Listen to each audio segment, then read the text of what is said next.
relax. I don't bite. Or maybe, depending on the questions.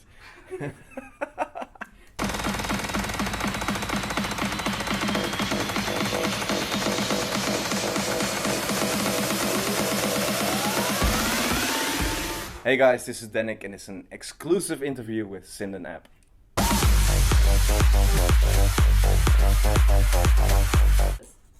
I actually listened to everything growing up, especially disco, like the old 70s, 80s stuff. I love U2, I love the Police, like this is really old stuff, but that's what my father listens to. And I just, I was hooked on music since I was very, very young. I'm a big fan of Motown music, of the Jackson 5, Michael Jackson, everything. Yeah. I love that. And I think that you can still hear it in my tracks. Like it has to be groovy or funky. Like you should dance to music, in my opinion. Exactly. And not only jump to it. But Yeah.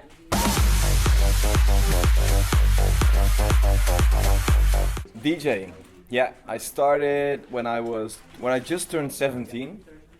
Well, actually before that I did like college shows, and I played for my friends at home. And when I turned 17, I had the chance to play in a local bar back in my hometown. Started to learn to mix, and that was my first DJ thing. And then I think five or 6 years later, I started producing. I used Logic X, which is the new Logic. It just came out recently, and I love a lot of VSTs. But I just did on YouTube. I did a tutorial so people can watch it as well. But I love Nexus and the Silent and all that stuff.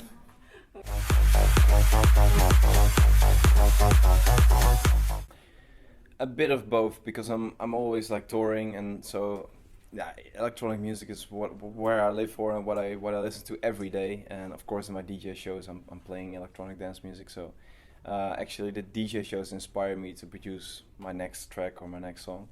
But it could be anything. Like if I'm listening to the new Adele album, like holy shit, I could do this, or go a little bit more melodic. So it's a bit of both. There's no recipe for it.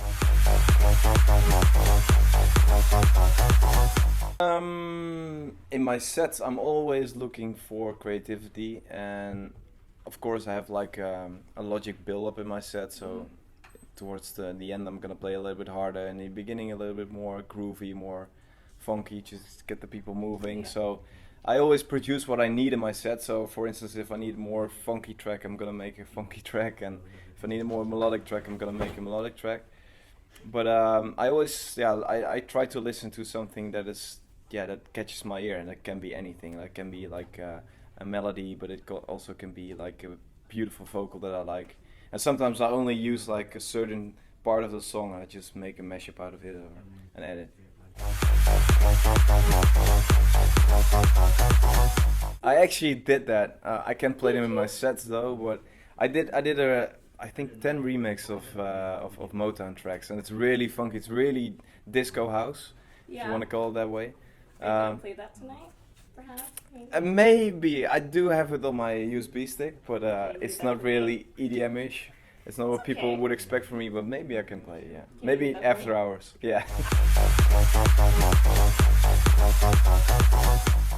Yeah, for sure, Tom and James.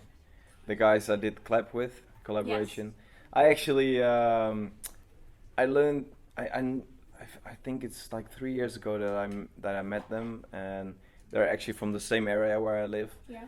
But they were so small, and they were like actually going to every show that I did in the Netherlands, and super talented guys. But only like the last year they've been blowing up so fast. Yeah. I'm really proud of that. I've been like A&Ring on the background for them and just giving them a bit of advice, and it's great. It's great guys and really talented. So I think there's a big future for them.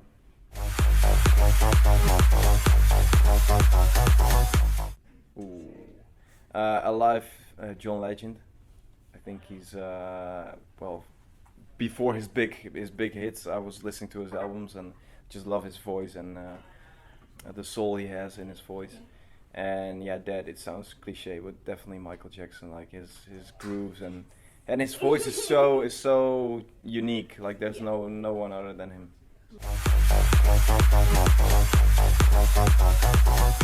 just released my new label, Funk Recordings. So I'm gonna play a lot of new tracks from that label.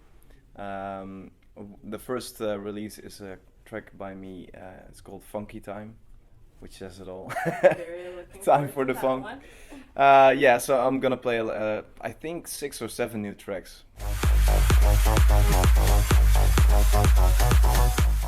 Actually, yesterday, it was in Japan, and I always do pictures afterwards because I love to do that, and just the interaction with my fans. And I think like 80% of the fans I took a picture with were crying, but literally like crying out loud and couldn't breathe anymore. And I was like, totally like, I didn't know what to do anymore. I was just just hugging them like, okay, chill. It's just me. I'm not biting. But that's so weird. That I hope they like my music, obviously. But it's so different than what we're so sober. Like in the Netherlands, we're super sober and whatever, you know. We're not so starstruck. But there is in Japan they love us. Okay.